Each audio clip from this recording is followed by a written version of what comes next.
Now let me tell you my story. I would like to introduce a good friend. Her name is Sade. She's in Tennessee, and she's an indigenous high priestess, herbalist, healer, seer of the divine. And let her tell you her ancestor story. It's beautiful about her grandmother. Tune in. Peace, love, light, and balance, everybody. So, I want to talk a little bit about my ancestors.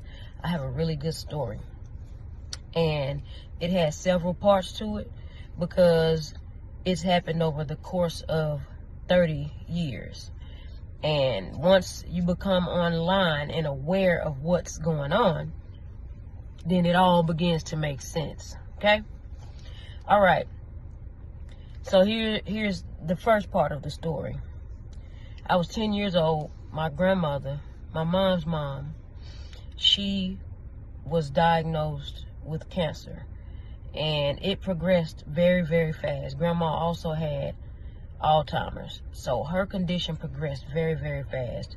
What they said that would take her 3 months to live, she died in a matter of 3 days. Grandma wanted to come home and be peaceful around her loved ones, around us, right? All right. So, Grandma came home from the hospital. They can't keep you. She wanted to come home. They made it comfortable as possible for her to transition.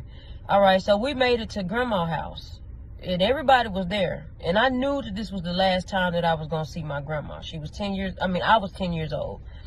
When I walked into Grandma's house, she was laying in her bed. Grandma looked up at me, and I looked at her as I walked through there. I didn't say anything.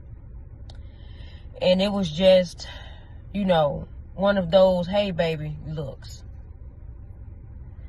And when I walked through there, I saw 3 women in all white from head to toe. They had white head covering and white garments. And this white is a different kind of white, not a white that you can buy in stores. It's one of those perfect fresh linen whites.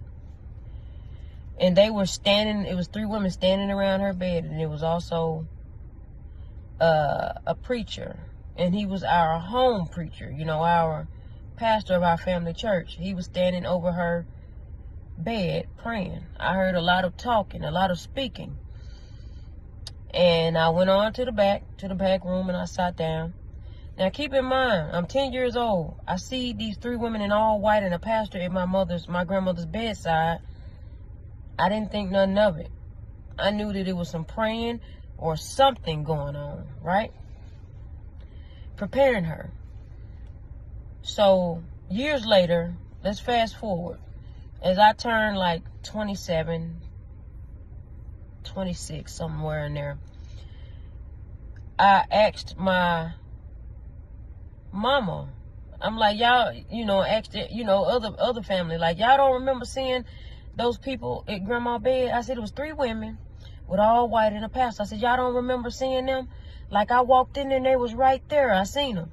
And everybody was like, no, wasn't nobody at her bed. And I'm like, But immediately, as I started thinking more into it, and I brought it up again at around 33, the age 33. I brought it up again, and I immediately got the download that those 3 women were my grandmother's sisters. My grandmama had 4 sisters. At the time, 3 was already transitioned over in an ancestor. Her last sister lived in California and didn't die until 2009. So she wouldn't have been there as an ancestor. My grandmother passed in 1997, okay? So, I immediately got the download at 33 that those 3 women were my grandmama's 3 sisters. My Aunt Alberta, my Aunt Prue Willie, and my Aunt Christine. Those were the 3 women that transitioned over back in the 70s and way back. some in the 60s, way back, okay? And then I talked to my cousin about it around the age of 35 again. And we talked about it, and it made so much sense to me that I was the only one in that house that saw my ancestors, which is my grandmama's sisters. They came back for her, okay? So let's fast forward. This whole time, unknowingly, I've been heavily protected by a presence. And this presence has always followed me from the beginning of my time, before I can even consciously understand and know what was going on. My grandmama's sisters has always been around, okay? So, I've always noticed there was some activity that went on in my house. My kids noticed it way before I did. But in the past 2 years, the activity has gotten so strong and so heavy, it's undeniable. And I communicate a lot with my grandmother. And when it's wartime, I communicate a lot with my great aunties, because they was about all that. Good women. All of them worked roots. All of them were practitioners. And all of them was ready for war at all times, including my grandma. Long story short, when I accepted my gift that comes down through my ancestral bloodline from the mothers, when I accepted my gift, I saw in spirit lots of women with the same white attire on. And we were out in like a wilderness on a road, a gravel road. I stopped.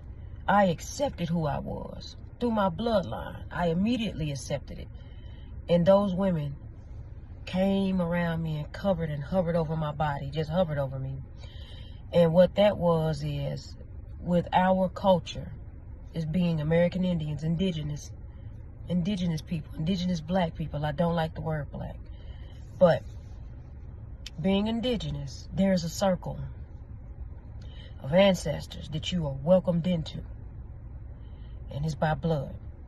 When you accept the call of being a high priest, a healer, a seer, whatever you are attuned into, when you accept that bloodline call, you are protected.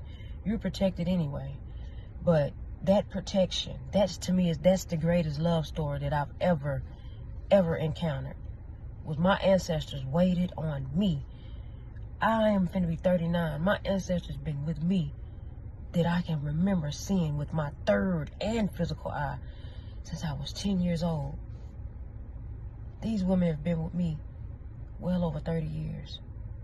Well over 30 years that I can vouch for. That's love. And then when I said, yes, I'm ready, I will pick up the torch and the gifts.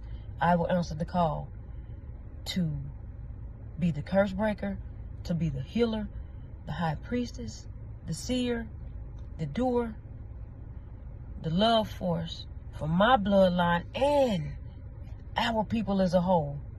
It got way stronger, way deeper.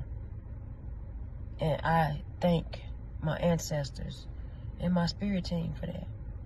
Now, that's a love story. Y'all, let me tell you my story. How I became. My name is Ashley Hickman. Y'all, let me tell you my story.